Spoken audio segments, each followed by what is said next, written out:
Hello friends, இன்றைக்கி நம்ம வீடியோவில் சவுதி அரேபியாவில் பல வெளிநாட்டு தொழிலாளர்கள் குறிப்பாக புதிதாக சவுதிக்கு வந்து வேலை பார்க்கும் சகோதரர்கள் கேட்கும் ஒரு முக்கியமான கேள்வி தான் இது.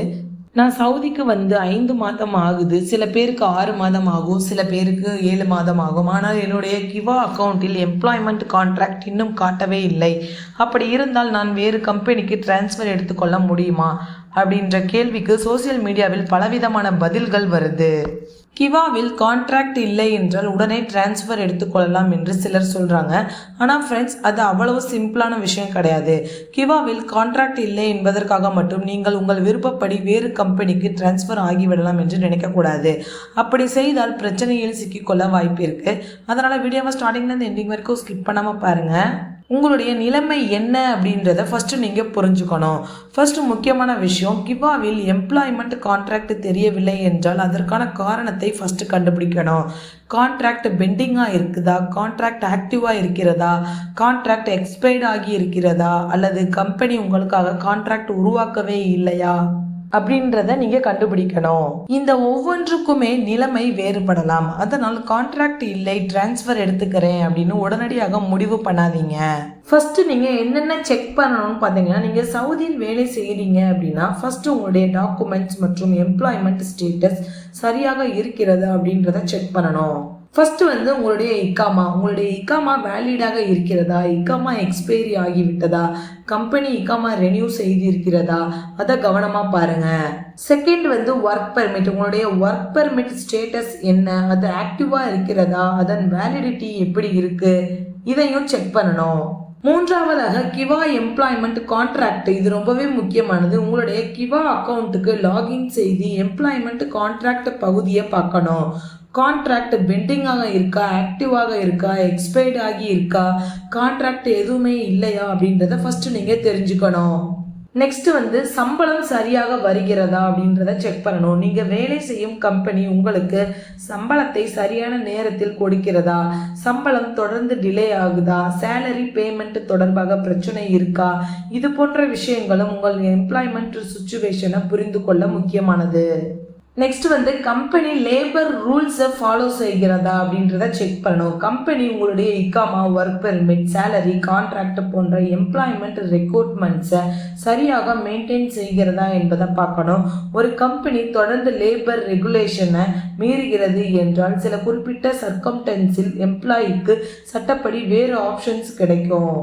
ஆனால் இங்கே தான் ஒரு முக்கியமான விஷயம் இருக்குது. ஒவ்வொரு எம்ப்ளாய்க்கும் கேஸ் வந்து வேறுபடும். அதனால் ஒருவர் சொன்ன எக்ஸ்பீரியன்ஸை வைத்து உங்கள் கேஸுக்கும் அதே ரூல் அப்ளை ஆகும்னு நினைக்கக்கூடாது. நெக்ஸ்ட் வந்து கிவாவில் எப்படி செக் பண்ணுறது அப்படின்றத பார்க்கலாம். ஃப்ரெண்ட்ஸ், ஃபர்ஸ்ட் உங்களுடைய கிவா அக்கௌண்ட்டை லாகின் பண்ணணும். அதுக்கப்புறம் எம்ப்ளாய்மெண்ட் கான்ட்ராக்ட் தொடர்பான செக்ஷனை ஓப்பன் பண்ணணும்.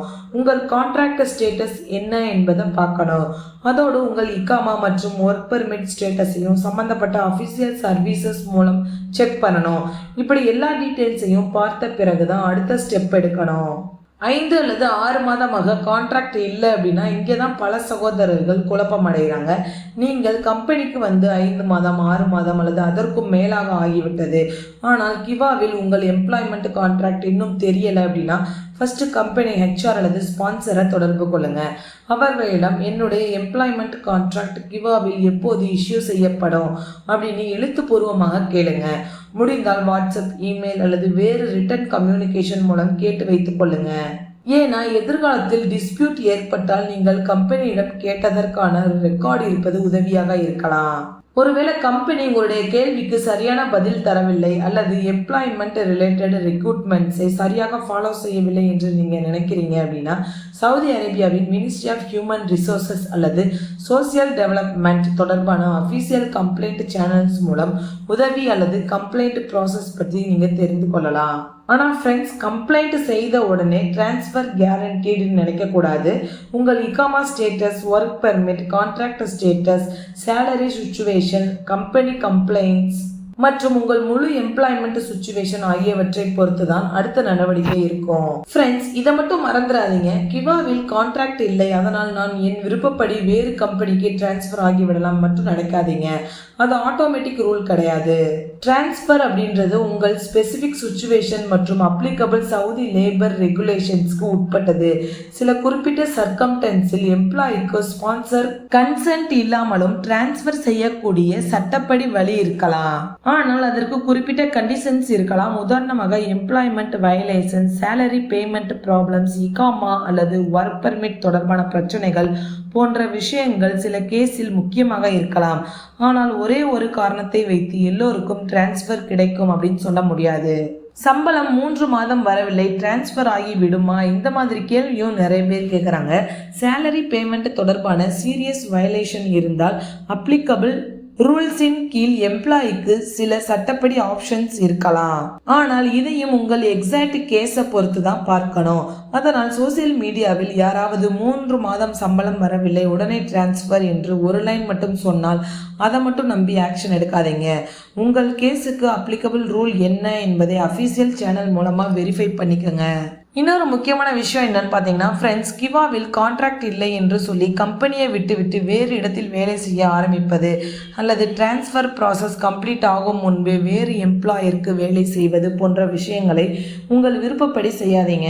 உங்கள் லீகல் எம்ப்ளாய்மெண்ட் ஸ்டேட்டஸ் கிளியர் ஆகாமல் வேறு கம்பெனியில் வேலை செய்ய ஆரம்பித்தால் எதிர்பாராத பிரச்சனைகள் வரும். அதனால் ஃபர்ஸ்ட் உங்களுடைய ஸ்டேட்டஸை செக் பண்ணுங்க. அதன் பிறகு அஃபிஷியல் ப்ராசஸ் என்ன என்பதை தெரிந்து கொண்டு அடுத்த ஸ்டெப் எடுங்க.